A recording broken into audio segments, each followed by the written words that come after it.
a complete end-to-end organization that can handle $500,000 account and $1 billion account, right? And handle it in a very high quality way and provide a journey that we can take a client from here to there to there. And it's not because they're not adding clients, it's because their existing clients are also spending money. So if you think of the last 3 years, the market's been up a lot, right? What does that cause the clients to have to pay? More in taxes, because their gains are higher, right? So the money goes out to pay taxes. That means it's less money that you have to manage. So your bucket has a natural leak in it every year, because, and especially as they retire, they're now spending money that they worked hard to save so that they could live through retirement.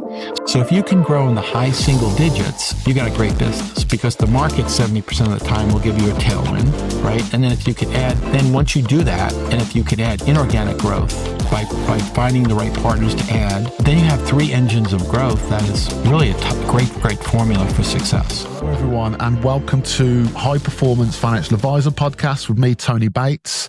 And I'm delighted. I've got a very special guest today with a very special surname, which we'll go into shortly. So Rick Buoncore. Rick is Executive Chairman of MAI Capital. Has grown that to 31.1 billion assets under management, I believe. 33 offices across the US. Number 17, I think, on the Barron's Top 100. That was a little disappointing. Yep. We wanted to be disappointed. Our goal is number one, be number one. Yeah, right? It sounds quite good.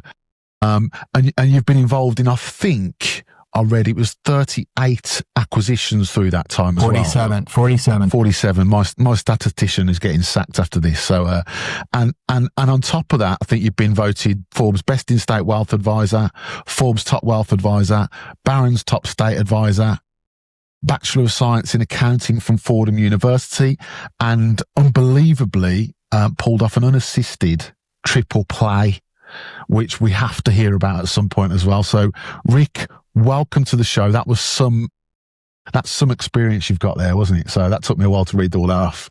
Thank you, Tony. And just for the record, I'm actually chairman and CEO of MAI. So the executive chairman that's obviously my role as well.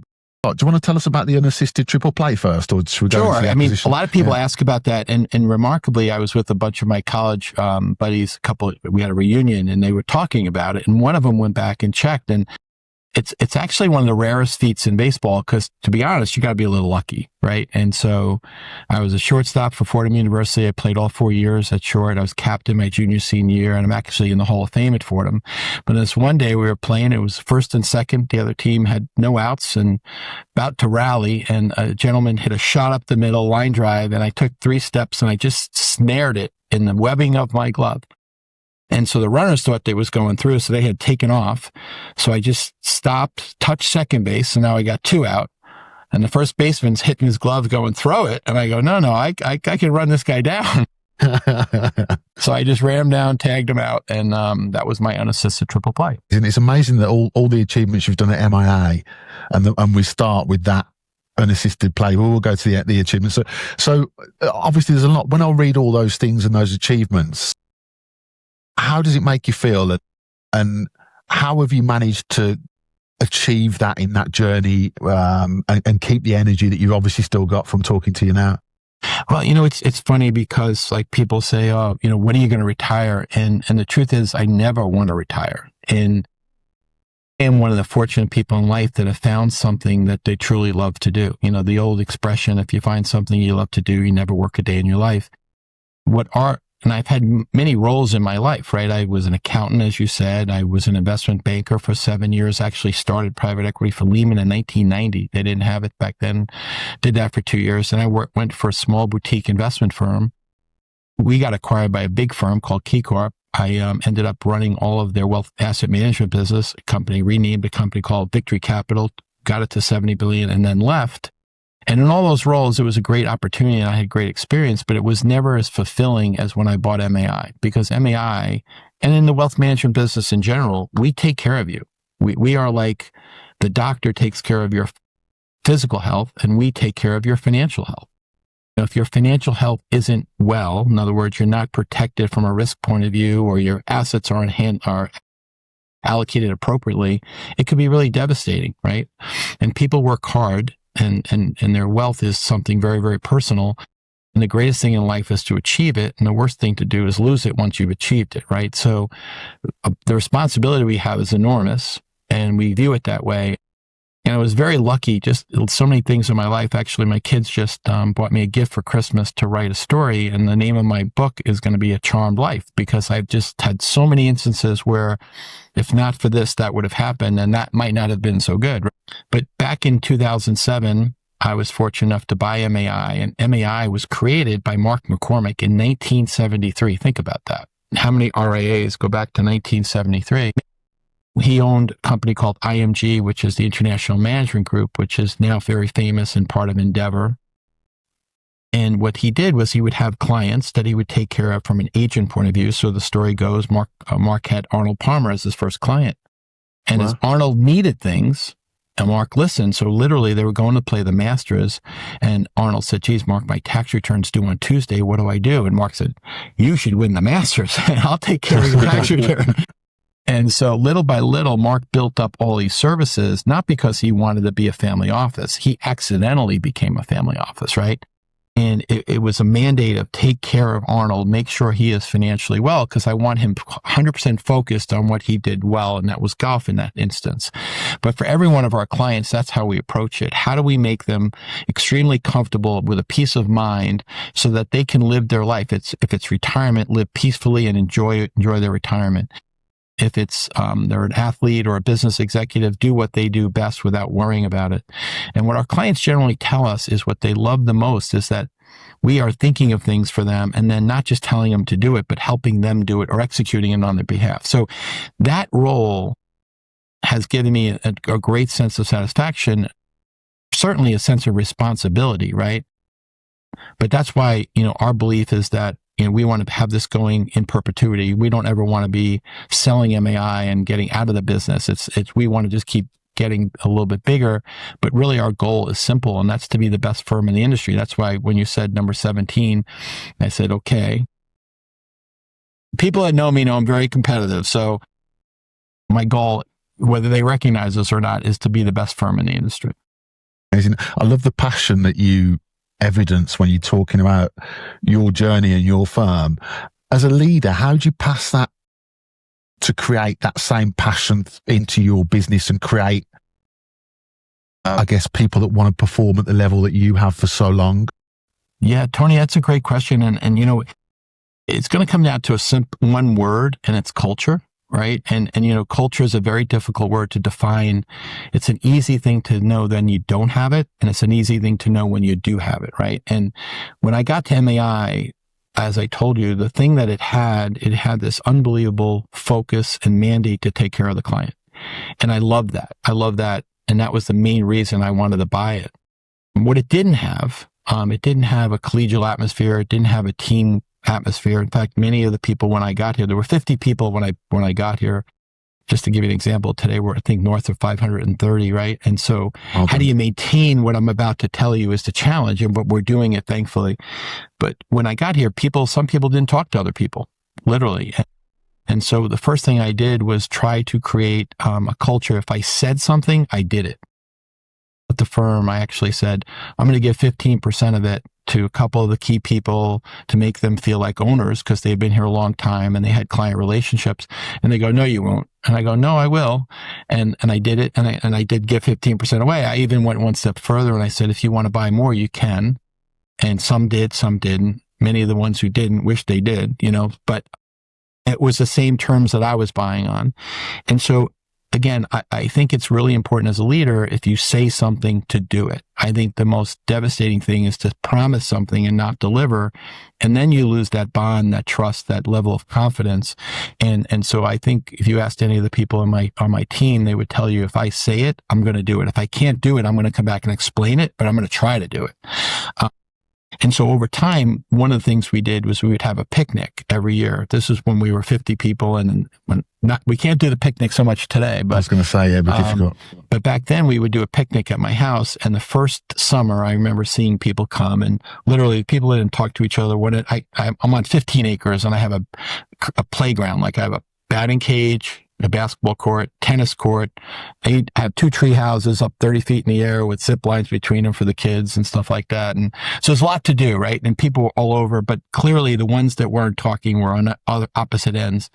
By the second or third annual picnic, they were sort of in the same area. By the fourth picnic, they were having lunch talking, right? And so what I was trying to do was create a team and to create, we are one. And the goal is to take care of the client. So literally, if you looked at our org chart, it would start with the client. The next in line would be everybody who takes a client. Underneath that would be everybody who takes care of the people taking care of the client. And underneath that is me. And my job is to empower them, to give them all the resources, tools they need to go do that, right? And so everybody in MAI has a client. They may be internal, they may be external. In some cases, they're both, right? So it's a mandate. And so the second pillar we put in after take care of the client was take care of each other. If somebody needs help, if somebody gets hurt or somebody, whatever. And we've exhibited that so many ways. One example is we created a university at MAI that has 2 functions. The first function is, I think we have close to 100 of our associates going through some level of career development. So if they want to be the next Tony Bates, what do? Okay, you got to do this, take this course, get this program, and we provide all that, and we provide the tracking for that. On the other half of MAI, it's for client education. A lot of our clients want their kids or grandkids in some cases to get financially literate or educated or prepared to inherit the wealth they're going to do. So we have all of these programs in different levels that can do that. So it's an example of giving, kind of taking care of them, preparing them to do the next thing. And then the third pillar we put in was take care of the community. I'm sort of embarrassed to tell you, when I got here, MAI wasn't very active in the charitable community. And I knew that because I was, in my prior life, in other roles in town, I never saw them. And if you remember, they were sort of captured part of IMG. And so the first thing we did was we had Make-A-Wish come in. And Make-A-Wish, because I think if you can't give to Make-A-Wish, you don't have a heart, Yeah. And so they made a presentation, and they were all like paralyzed. No one put up their hand, said they were going to do anything. So I raised my hand. I said, we'll take a child. I forget what it was at the time. It might have been like $6,000, provided the child the dream, right? So we took a child and we did little fundraisers, like on Friday, you could wear jeans for $5 or whatever. And the benefit went to Make-A-Wish. And so the first 3 or 4 years, I was subsidizing that effort. By the 4th year, I didn't have to subsidize. By the 5th year, we were taking 2 children. And now it's just so voluminous. Everyone at MAI is in some level of giving, right? And we view giving in 3 ways. We view giving, obviously, financially. Some organizations need that. Some it's with talent. What can you do for that organization? And some just with time, right? So we can say to someone, okay, if you don't have a specific talent that you can help, and you maybe not financially able to yet, but can you go feed the homeless? And when you do that, Tony, you come back a different person, because you recognize, okay, I might be sorry for myself, but oh my gosh, I'm so better off than that poor person. And myself, I was impacted because the first time I went, and we've been there many times since, but I remember they make you wear these silly hair nets and stuff, so you feel kind of silly to begin with, but you bring a tray over to the people, and then this one lady said, no, I don't want a tray. Can you just fill this baby bottle up with milk? And I went, what? And I looked down, there's a baby and the mother, and I'm like, oh my God, it hits you in a way. So I always say you get back much more than you give, and it makes you appreciate your own situation a little bit more than you might have before. That is incredible. I love that. And I think that's a great team building exercise as well, isn't it? When you're doing something together that is so positive in society, it brings people together in a different way, doesn't it? I was going to ask you about obviously doing the picnic, bringing people together, but that's obviously a big part of how you get people together while also doing good things for the community as well. Yeah. And what the funny part about the picnic that I observed was, these 2 people in work that might not have gotten along, but now they see that person as a mother or a father, and they go, oh, I see a different side of that person. And all of a sudden the bond becomes easier, and they're not as villainized as they might have been before. And that I think broke down a lot of barriers. And so when you start talking about culture, it's not something that you can snap your fingers and say, let's create it. You have to act on it. You have to do it. So like during COVID, for example, when someone in our organization got COVID, they got a care package. And honestly, after you got the care package, you wanted to get COVID again because it was that good. I mean, it was like this amazing chicken soup with cookies and bread, and it was delicious. And it's not a big deal, but it is a big deal. You know, like, I have a little ritual that I do, and every day, the first thing I do when I come in is I have a list of everybody whose birthday it is and everybody whose anniversary it is. So today I had 3 anniversaries. One was a young man who I remember hiring him, and he's been here 6 years. And I sent him a note, hey, happy anniversary, happy 6-year anniversary. Thanks for all you do. And I can't believe 6 years have gone by. I can't wait to see the next. And I'm so proud of you, you know. And then I get a call back, an email back, and he says, I can't wait for the next 30 years, you know. And you're like, deal. But it is a big deal, right? Because now he knows that I, the CEO of the firm, know about him, care about him. Same thing. We had one birthday today. Now with 500 some odd people and about to be 600 after we close our acquisition of Evoke in a couple of days, it's a big job. But to me, it's important because it's about the culture. If you think everyone knows that someone cares about them in this firm, then they feel part of it, right? And so it's no one thing, it's accumulation of things, but culture to me is the biggest driver of success. Fantastic. So you mentioned, I think 43 acquisitions. Is that right? 47. Sorry, my numbers are well out today. Talking of culture, how do you integrate a firm of lots and lots of people and get them then ingrained into your culture? Because I've always thought with acquisitions, it's a real challenge, isn't it? Because you've got people that have been at firms for years and years, and suddenly you're saying, right, you're going to do it the MAI way. Yeah. I don't know where you'd start with that, Rick. So talk me through some examples of how that's worked. Well, first of all, I'll say that acquisitions, remember, I was an investment banker for 7 years, right? So I think I should be really easy to do acquisition. Acquisitions are the hardest thing we do for two reasons. One, you are marrying somebody, right? You're bringing someone into your family, and you better make sure that that person's really good. And then when they come in, you better have a very disciplined approach to how to integrate them, not just from one aspect, but from every aspect. And so literally when we did our first few, we didn't even know what we didn't know. And then all of a sudden over time, we've gotten much better at it. So now we have a 12-person integration team that has a 6 Sigma gal leading it with a bulletproof approach. And every time it's a little different. But the question you asked is handled this way.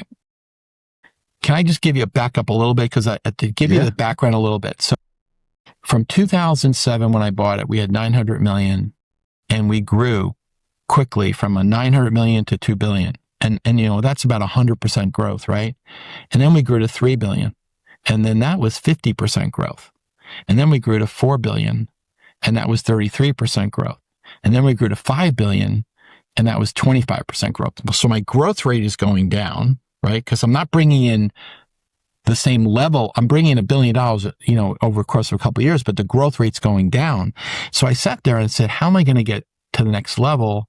Because I always had a vision of being not necessarily big, just I always wanted to be the best firm, but I knew as a result we were going to have size, because you got to get to a certain size to get the economies. And especially in our business today with regulation and technology, you better have some scale to absorb those costs, because the costs are the same if you're 5 billion or you're 10 or you're 15 or you're 20. And so what we did was we found a partner, and actually they pursued us, and they had this great firm called Wealth Partners Group.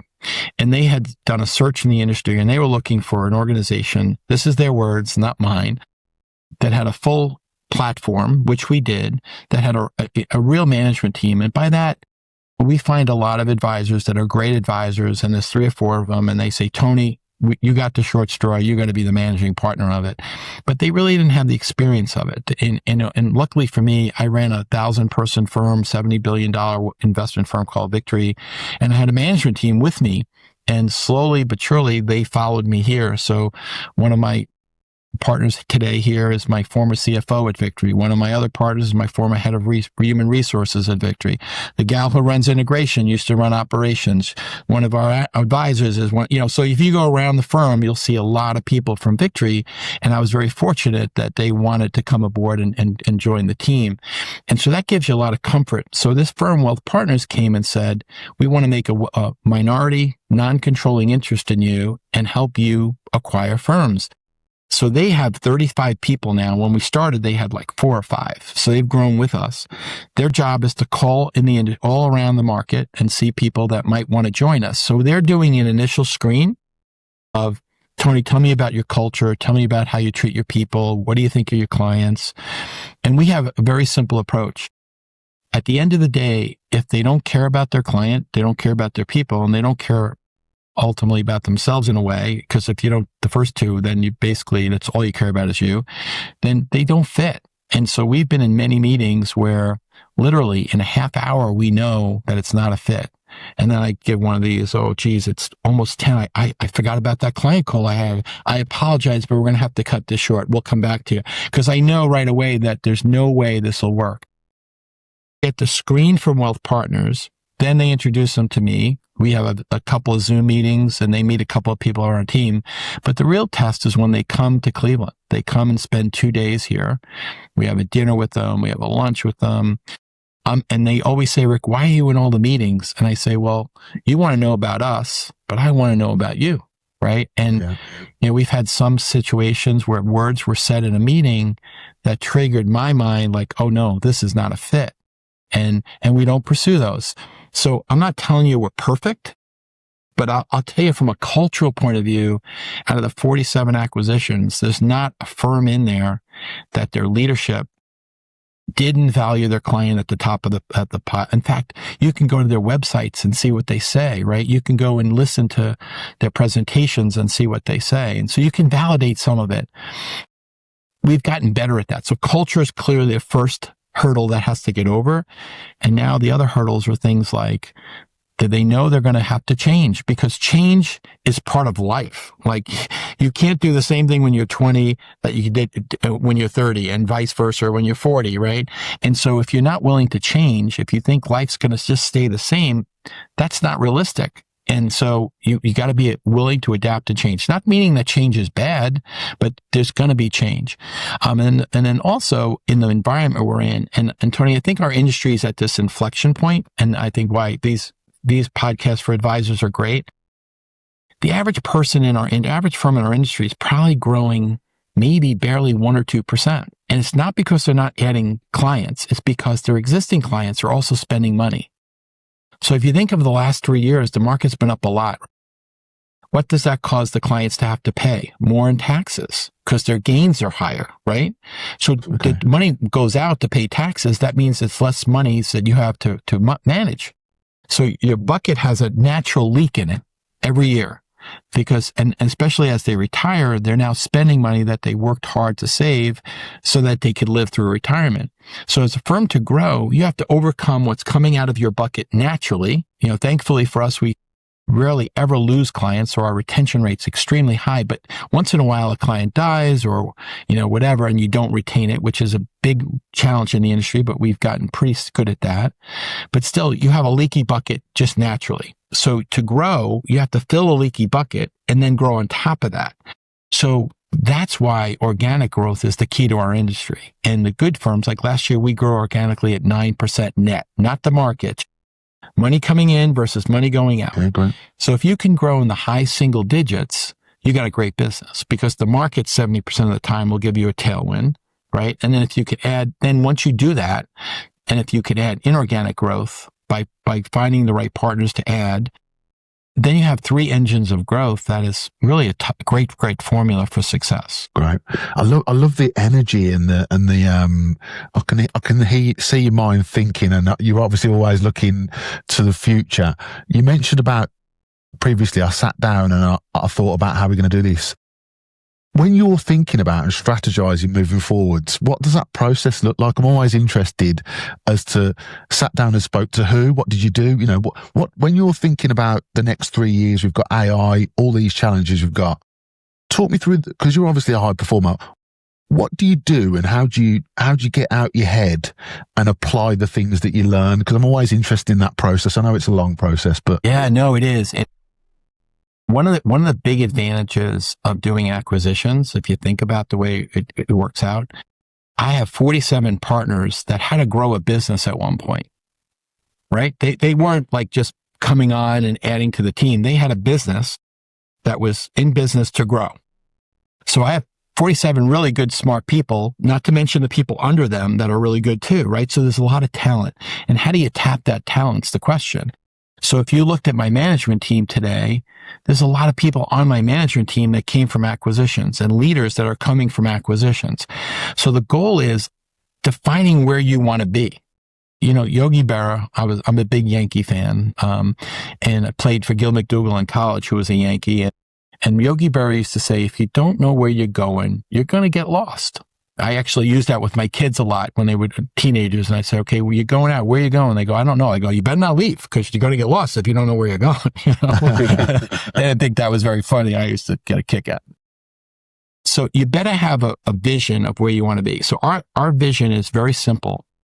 We don't want to necessarily be the biggest firm, but by definition, we will get big. And the reason you want to get big is you want to be big enough to get the economies of scale, access to people, tools, resources, solutions, all of that, right? But on the client side, we want to remain a boutique. And why is it a boutique? Because Tony doesn't want to call in and Rick can't talk to them. So every advisor, when we acquire them, we give them all the things that are non-client interfacing. So by definition, they have roughly 25 to 35% more time than they used to have to take care of clients. Because while they have to be compliant, they don't have to run compliance. While they have to handle human resource effort, they don't have to be that person. We have a team for that. Finances, we have a finance team, accounting team, we have an investment team. So all the things that used to take away time from the client, we can support that. And so that model is how we've done it. And it's really focusing on how do we be the best. So if you think about it, we have 5 strategic goals, and it really comes down to just 5. How do we create the best client experience, right? Because remember, I told you it's the top of our charts, clients. And what does that mean?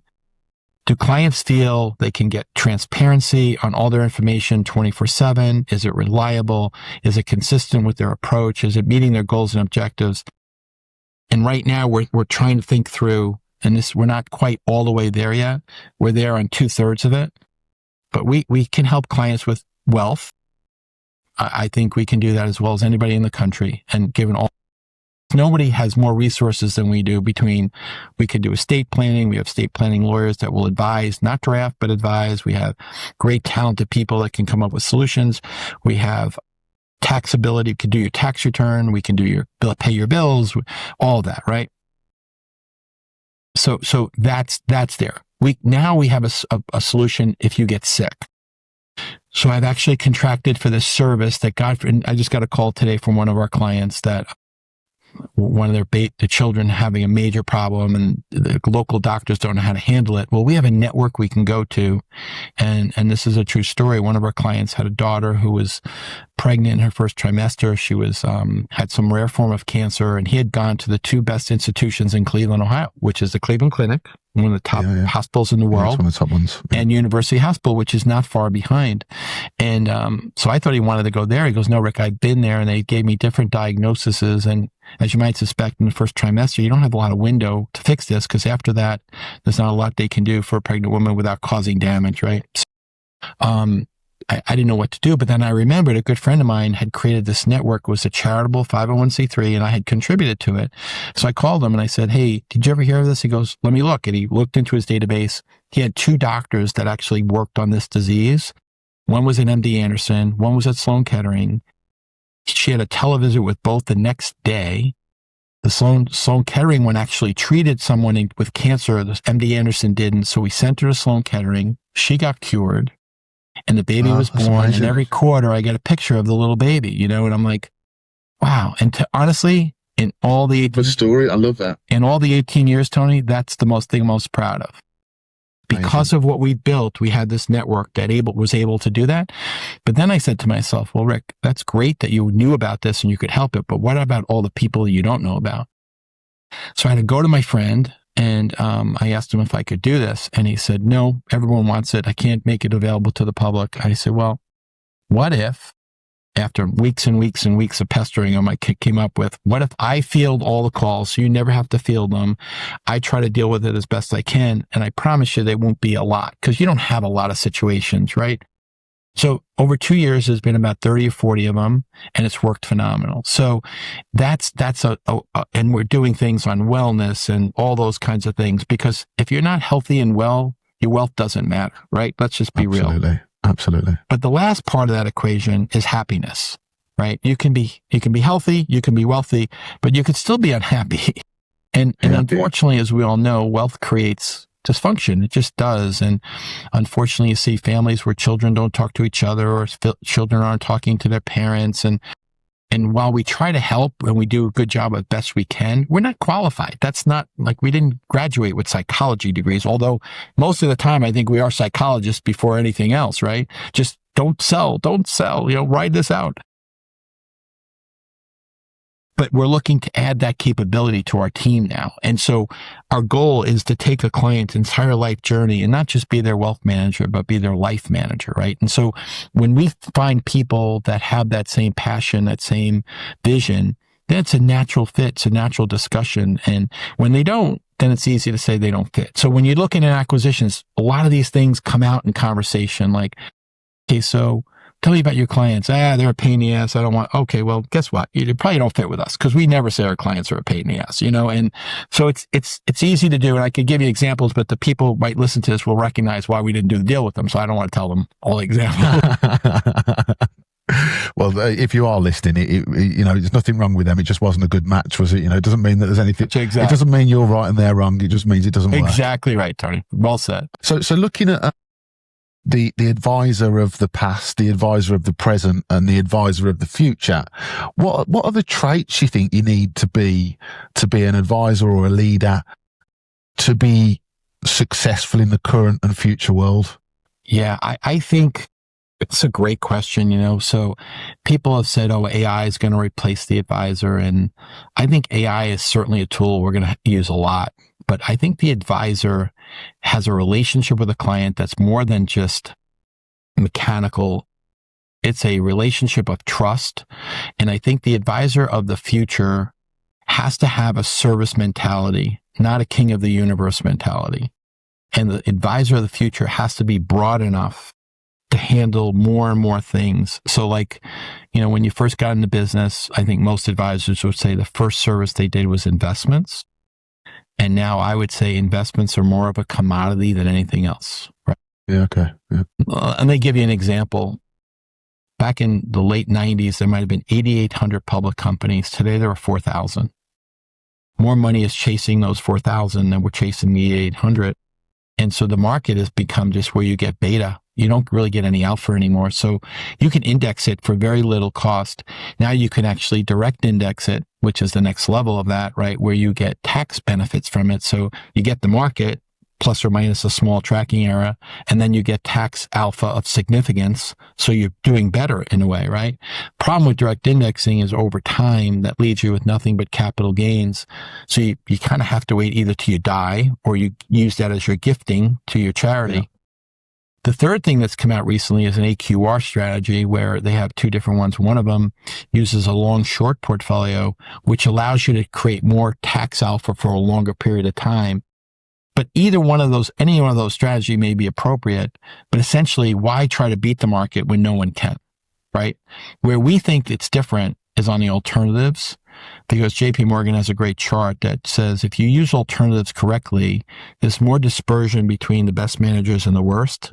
So if you can find the right alternative structures and solutions, you can create better returns with lower risk, which is at the end of the day what we're all trying to do, right?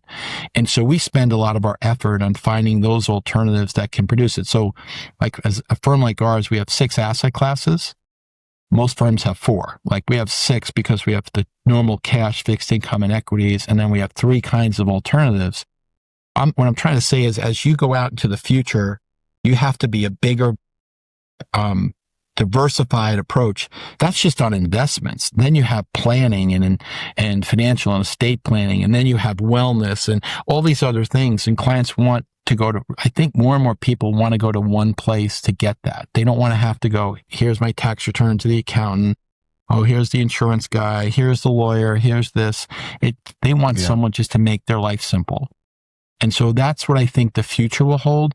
Does that mean there's only going to be 5 or 10 or 20 big firms? No, because there's always a place for that boutique firm that has great relationships and they're happy just taking care of it. I'm just saying if you want to have a growing firm, you better be able to do all that. Do you think if you look at the last 5 years and your growth over the last 5 years, do you think it'll be more difficult to grow over the next 5 years, bearing in mind AI and all those things, or easier? I think it's going to be easier. I shouldn't say easier. I don't think it's not going to be harder. It's not going to be harder because, there's old expression that when you have money, it's easier to make money. When you have a size and scale, it's easier to continue to grow. Like for example, a lot of firms, the bigger firms, are doing digital marketing, right? And digital marketing is a capability that costs money to do. So if you're a smaller firm, it's very hard to spend that money on the hope that you're going to get leads. But, just getting leads is only one part of it. Then you got to convert those leads and you got to service those needs, right? So, and you got to create a specialty. So as you get bigger, it's easier to create specialties. If you think of MAI, for example, what doesn't jump out at you is we started as really taking care of athletes and entertainers because of our IMG. So we, by nature, have been doing athletes and entertainers longer than any other firm in the industry, just because, right? For 52 years, we've been doing that. And so we have a tax capability that's very unique to athletes, that when we take on an athlete that's with someone else, generally the first thing we do is look at a tax return and amend it because they've been doing it incorrectly. So our method for athletes is, they go to these different cities and play. And so when they get a W-2 from their team, they just do it where they played for that game, they get that. Well, they only didn't work that day. Like take a football player. There's a great example. They play 17 games. They get into the playoffs to play more. Well, the W-2 will reflect 1/17th where they played that game, or at home it would be, either 9 or 8 games or whatever. So let's say they live in a tax-free state like Texas and they play 1 game in California. Well, the truth is they work 215 days because they work 6 out of the 7 days. The only day they get off, football players, is Tuesday, right? But the other 6 days during the season, they're working.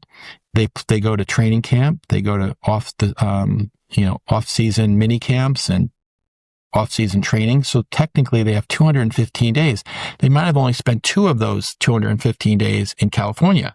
So we would amend it. There's a term called duty days, right? And so now we have a specialty. So now how do we market to that specialty and generate opportunity? Because if you can show that you can do that better than anyone else, for example, another example is a young athlete just getting started. People say, oh, is he doing venture capital? And well, quite honestly, they shouldn't do that.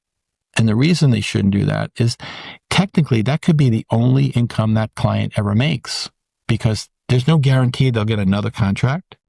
So the money they're making is if they're retiring at 65, but they're only 25. Right? So they have an extra 40 years to worry about than the average person retiring. So you got to protect that money early on. But when they get their second or third contract, now you can start diversifying them and get them in all the other things that someone at that stage of wealth should do. But it's not intuitive, right? And what happens to athletes, and, as a former baseball player, I could tell you, athletes are generally very wonderful people and they want to help people around them. And unfortunately, there's a lot of people around them, their high school buddies, their college buddies, their families. And a lot of times they try to help people. And by helping, they actually deplete themselves. So one of the big roles we have is to be their gatekeeper, to make sure that they just don't help everybody they can, because at the end of the day, that bucket could be empty, right? So it's complicated, but my point is, once you understand all those issues and you can handle that better than the average, because the average person is not going to understand that. Yeah, yeah. How much of an impact has your sporting background had on your leadership style? Because you were talking about sort of sports people wanting to help people, and all the message that's come through here is people, clients. It's really personal, and I love what you're saying. How much of that your sporting background, do you think you brought into business? Because I'm always interested with that dynamic. I actually think it's a big value add for me because, and this is going to sound stupid, but when I was 9 years old, I was a pretty good baseball player, and I played on the 12-year-old baseball team, and I was the captain when I was 9. I look at my grandkids now at 9, and they're having trouble playing with the 9-year-olds. I was playing with the 12-year-olds. Not only that, but I was the captain of the team. I went back to the coach when I was like in my 20s. I go, why was I the captain? He goes, well, you were kind of the best player we had. And I was like, oh my God, was I really? But I've been a leader almost every stage of my life, wherever I've been, right? And as a captain of a team, it doesn't sound like a big deal, but you had to tell people what to do, get them to follow you, convince them. And so my son, just a side story as a joke, but my son would, when he got older, he became a physical trainer, opened up a gym, and my other son and I would go work out with him. And we had a couple of unique ways we would do curls. Like we would lay on one of those big balls and lift up and lay on the back and do it a certain way. And you got a great pump by doing it that way. And as people would walk in the gym, I'd grab, hey, come on, try this. And everyone I talked to would do whatever I told them to do, right? And my son finally goes, you don't have to listen to him. But the point of it is I don't know how I did it. I don't know what it is, but I have a great ability to convince people to see things a certain way. And I think that came from sports. I think it did. And I think the other thing that came from sports is just, I hate to lose. I always ask people, what's a stronger feeling, winning or losing?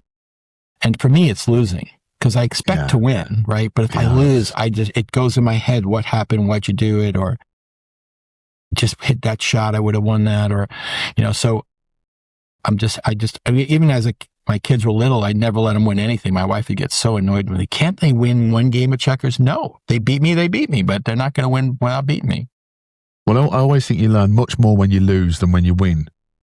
Your learning comes from losing. When you're winning, it's just, you don't know how it happens, but when you lose, you can break down what you could have done differently. And I think that's why I kind of learn to enjoy failure. Yeah. Well, it's not enjoy failure, but learn from failure, right? Yeah. And we actually tell people here is like, mistakes are not like frowned upon, right? Mistakes are only frowned upon if they're continuously the same mistake. You got to learn that, right? But I make mistakes. Everybody makes mistakes. You just got to recognize them and fix them, right? And learn from them. If you look about your career then, so is there a defining moment or you think about a mistake that you made that kind of helped you in business, I guess, if you look at maybe an acquisition or in business? Is there anything you look back and you think that was a great learn that maybe you could pass on to anyone else if it happens to them? There was tons of them. I would tell you that, you hit the key words though. You got to learn from them. If you make mistakes and you just gloss over them like, oh, anybody would have made that mistake or whatever, you got to look over them. I think the biggest one, Tony, that I would give people advice on is there were times, so as you are growing, right, as a firm grows and gets more and more complicated and more complex, the old expression is true. What got you from here to there doesn't get you from there to here. And you got to adapt. It goes back to that comment about change, right? And sometimes along the way, you recognize that this person no longer has the capability to kind of continue to do that at the next level, because one of my greatest strengths is also my greatest weakness, and that's I'm incredibly loyal, right? And so people have been with me a long time, and I'm very loyal to them. And sometimes you have to understand, well, they're great at this, but that doesn't necessarily mean they can do that. And it's hard. It's hard to do that. But you have to sort of do it. So what I would say is that one of the big lessons learned is when you recognize that, or when you see somebody struggling in a role, like my nature is I can help them. I can fix it. I can make them better. And you can try that for a little bit. I generally try it for too long. And then I come to the realization. And then when we part ways or they do something different, it's like, wow, I should have done that a while ago, right? And it's give adequate time. So I'm not saying rush to judgment, but don't prolong the judgment. recognize what you need and recognize whether the capability is there to do it or not. And I think that's probably the biggest lesson I've learned in the 40 some odd years, but more recently in the 20 years or so that I've been working at MAI. I mean, you've done a fantastic job at MAI, and I think there's a long way to go. So where will you be in 3 years' time? What's the future look like for you guys? Tony, great question. I used to, when I talk to people, they'd say, "What's your vision?" And I go, again, it's not about scale or size. We're there now, right? After this most recent acquisition, which will close in the next few weeks, we'll be over 60 billion, maybe well over 60 billion, right? And so as a result, scale is not the issue. It's how do you continue to get better and better? But because of this, we're seeing a lot of people calling us for a change, right? We're not calling them. Like, why'd you put these two companies together? And the simple answer is because it elevated both of us. The complements of what they can bring to us and what we can bring to them really are a complete end-to-end organization that can handle $500,000 account and $1 billion account. Right. And handle it in a very high quality way and provide a journey that we can take a client from here to there. And so there's very few firms that'll have that. And as a result, some firms will recognize it. We're getting calls. And so I used to say back in the day that I could see 50 billion as clear as I'm looking at you, but behind you, there's a thing on the wall and it's kind of cloudy. And that was 100 million. Now I see 100 million as clearly as I can see you. And not because that's the destination, but it's going to happen. We have so many opportunities in our business. Like we have an athlete business. We have a tremendous family office capability. We will have over 120 people in our family office. In East, Midwest, and West.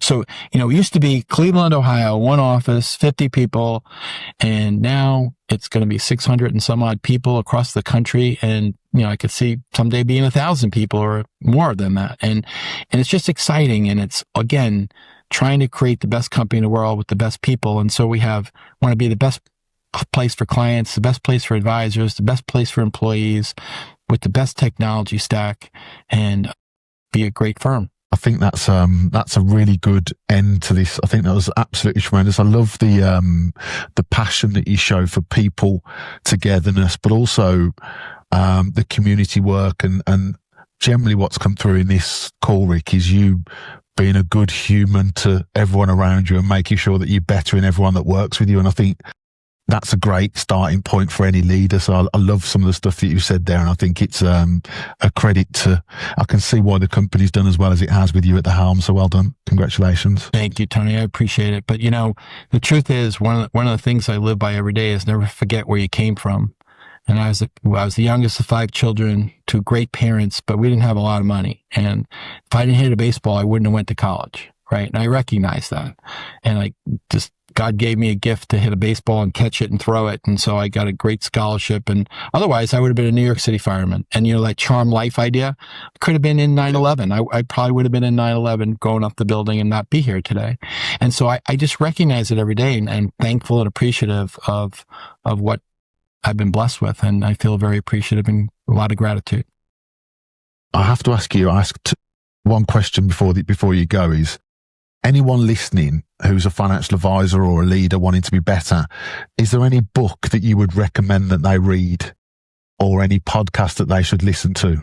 There's 2 books specifically that I really like. You read a book and sometimes you read it and go, yeah, that's a great point. And it kind of leaves you. There's 2 books that have really never left me. One is a book called Good to Great. And the concept of the book goes back to something I said earlier, is like, if you find something you love to do, you're not working any day, and generally you do it better than most people because that's your passion. So the book Good to Great is getting the right people on the bus in the right seats.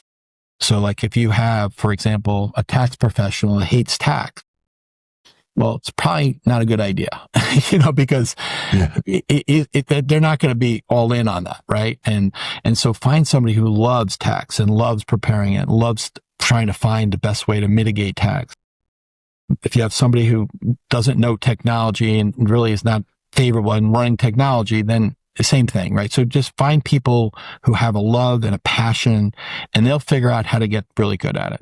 The other book that I loved, and it goes back to kind of consistent with what we were thinking, it's called The Infinite Game. And it talks about basically two ways to run a company. One way is called the finite game. And you say, okay, if I do this, this, and this, then somebody will come in and buy me and I can retire and I'm done. And that works for some people. And there's nothing, we're not making judgments, but our approach has been the opposite of that. And that is, we've been here for 50 plus years. We want to be here for another 50 plus years. So that's sort of the infinite game, right? Step further and say, we just built a trust company from scratch. Why did we do that? Because we make a promise to our clients that we're here to take care of them. And many times their kids, and many times their kids, and so on and so forth. So if we don't build something that has that sustainability and that longevity, shame on us. So we're in this for the infinite game. So our goal is, I don't care what happens this year in terms of profits or losses. I care what gives us the opportunity to create a platform that takes care of those clients for the next 10, 15, 20 years. So we're always thinking ahead. We're always kind of building more than we currently need so that we never sacrifice that ability to serve. And really, that's what it comes down to, a mentality about serving. That servant leadership mentality that you're willing to do anything that you're asking everyone else to do.